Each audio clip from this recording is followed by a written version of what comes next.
In 1688, a palace coup took place in England. The King of England and Scotland was usurped and was replaced by his daughter and her husband from the Netherlands. This act forever changed the British monarchy and created an alternative line of succession to the throne, which still exists today.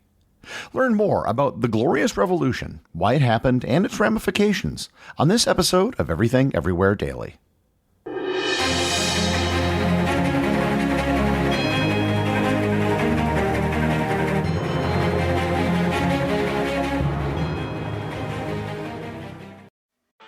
Bowie, Dylan, Marley. You've heard the names and maybe you've heard their songs, but what about the stories behind the records that made titans of music like these so universally loved and important? Join me, Josh Adam Myers, host of The 500, as each week I go through a different album from Rolling Stone magazine's 500 Greatest Albums list from 2012 with an incredible lineup of comedians, actors, and musicians talking about how the music has impacted their lives. New episodes of The 500 come out every Wednesday. Listen now wherever you get your podcasts. Starting January 11th, the Fall Line podcast begins a 3-part series covering the cold case of Charo Garibay. Her mother Magdalena, her sister Marisol, her brother Junie, her cousins and friends believe that Charo was killed by someone that she knew. They think that the answer to her cold case lies at home, with the people Charo saw in daily life, a killer in plain sight. Join them in our coverage of Charo's case to hear what they and investigators hope can be done today. Find The Fall Line anywhere you listen. The Glorious Revolution, as with so many things in 17th century England, was an issue of religion.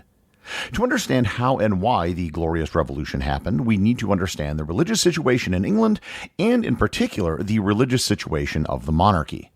So, here's a brief summary of the situation in England and Scotland and how they got there. It all started when Henry VIII wanted to get a divorce because his wife, Catherine of Aragon, couldn't bear him a son. The Pope refused to grant him an annulment, so in 1531, he split with the Catholic Church and put himself at the head of a new Protestant Church of England. He was succeeded by his son Edward VI, who ascended to the throne at the age of 10 and died at the age of 15, who was also raised a Protestant. However, the crown then went to Henry's eldest daughter, Mary, who was Catholic, and the daughter of Catherine. She tried to reverse the English Reformation and was very draconian in her efforts, burning 280 Protestants at the stake. She had no heirs and was succeeded by her half-sister Elizabeth, who was the daughter of Anne Boleyn and was Protestant. She established a more formal Church of England that was superficially similar to Catholicism.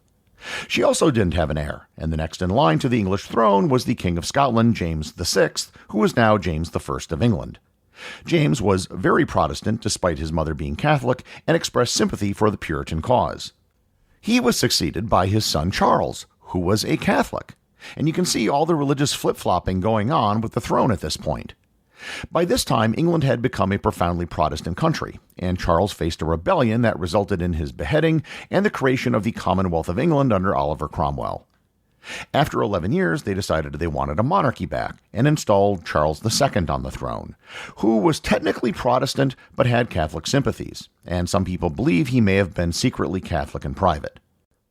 When Charles II died, he had a ton of children, but none of them were legitimate, so the crown was passed to his younger brother, James, who was Catholic. He was originally Protestant, but married a Catholic wife while he was in exile and converted. James II took the throne in 1685, and this is where the story of the Glorious Revolution begins. By the time James took the throne, it had been about 150 years since Henry VIII broke with the Catholic Church, and England was even more Protestant than it was when they executed Charles I. James appointed Catholic officers to the army, and he had very close relations with Catholic France. In April 1688, James issued the Declaration of Indulgence, which suspended laws against Catholics and basically provided them freedom of religion, and also extended this to dissenting Protestant factions as well. Later that year, he dissolved Parliament in an attempt to get a new Parliament that would support him. He created a series of rules which would ensure that only his supporters would be able to get elected. In June, however, something even bigger happened. James had 2 daughters with his first wife, who were raised Protestant at the behest of Charles II, Mary and Anne. However, when James's first wife died, he married another Catholic and had a son with her who would now be the heir to the throne. This boy would be raised Catholic. The birth of this son, also named James, made the Protestant elites in the country very nervous.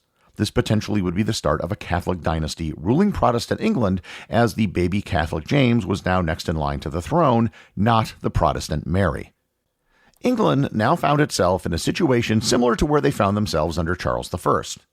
A Catholic king was ruling a very disaffected Protestant country. This time, however, nobody wanted another bloody civil war and to behead another king.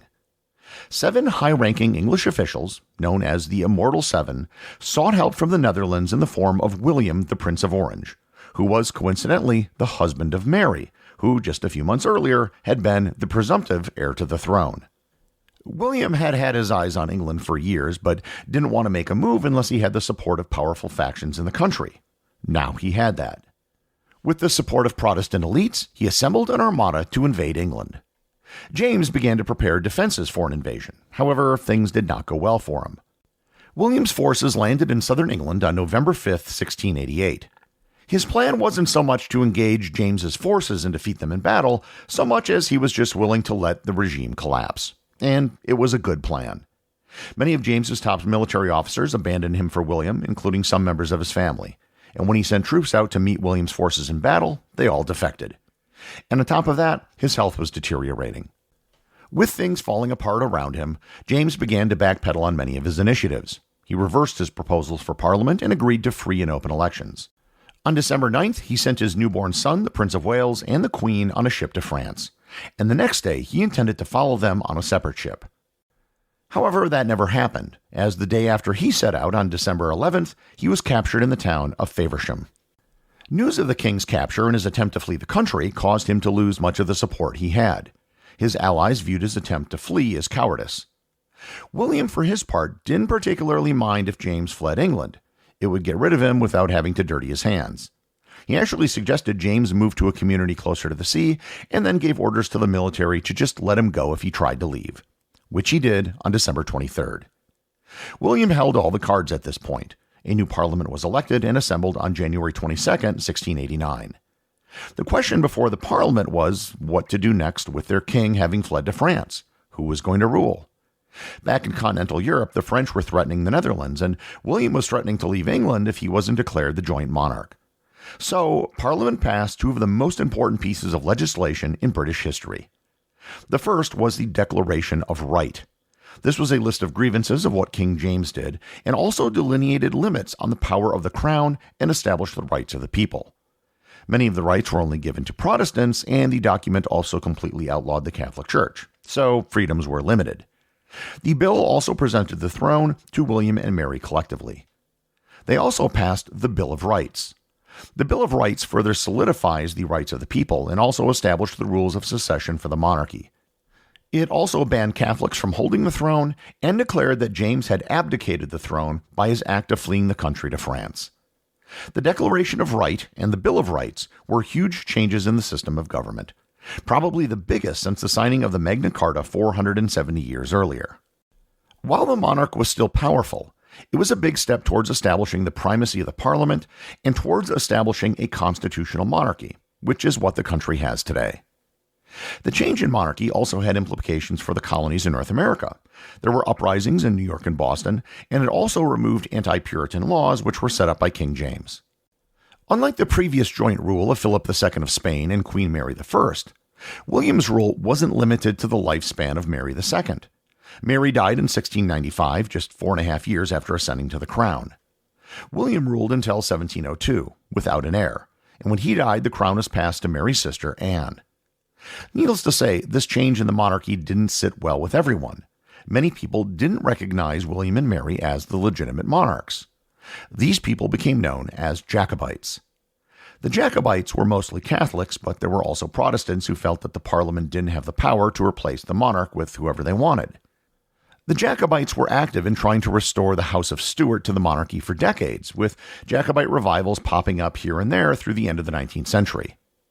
King James died in 1701, and his son, James Francis Edward Stuart, claimed the throne and was recognized by the Jacobites as the legitimate king. He was often known as the Old Pretender. He pressed his claim for 65 years until his death in 1766, when his son, Charles Edward Stuart, became the new claimant. He was known as the Young Pretender or Bonnie Prince Charlie. The song by Bonnie Lies Over the Ocean is a Jacobite song about Bonnie Prince Charlie. The Jacobite claim to the throne never went anywhere despite several plots and attempts to bring the Stuarts back. After Charles died, the claim went to his brother Henry Benedict Stuart, who was a Catholic cardinal, and he was the last direct descendant of King James. The Jacobite line of succession actually still exists today. However, it's long been intertwined with European royal families who have few ties to Britain, and none of them actually claims the crown anymore. The current person who would be the Jacobite successor would be Franz, the Duke of Bavaria. He's currently 89 years old, and his successor would be his 85-year-old brother. What's interesting is that next in line after him would be his daughter, Sophie, the hereditary princess of Liechtenstein, who is the wife of the heir apparent to the Liechtenstein crown. That means that at some point, the Liechtenstein line of succession will be the British Jacobite line of succession. I'll conclude by noting the name that's given to this event, the Glorious Revolution. The phrase Glorious Revolution is really just PR spin put on events by the winners. Catholic and other neutral historians simply call it the Revolution of 1688. Others called it the Bloodless Revolution, which is really not accurate as there were some minor skirmishes and there were some people that were killed. Most historians don't consider the events of 1688 to be a revolution so much as a coup or even a Dutch invasion supported by English aristocrats. Whether you call it the Glorious Revolution or the Revolution of 1688, the events which transpired were extremely important. They ended the religious uncertainty of the British monarchy and put the country on a path that, in many respects, they are still on today. The executive producer of Everything Everywhere Daily is Charles Daniel. The associate producers are Thor, Thomsen, and Peter Bennett. I just want to thank everyone, including the show's producers, who support the show over on Patreon. If you'd like to support the show, just head over to patreon.com, which is currently the only place where you can get show merchandise. Also, if you want to talk to other listeners about the show, head over to our Facebook group or Discord server, both of which have links in the show notes.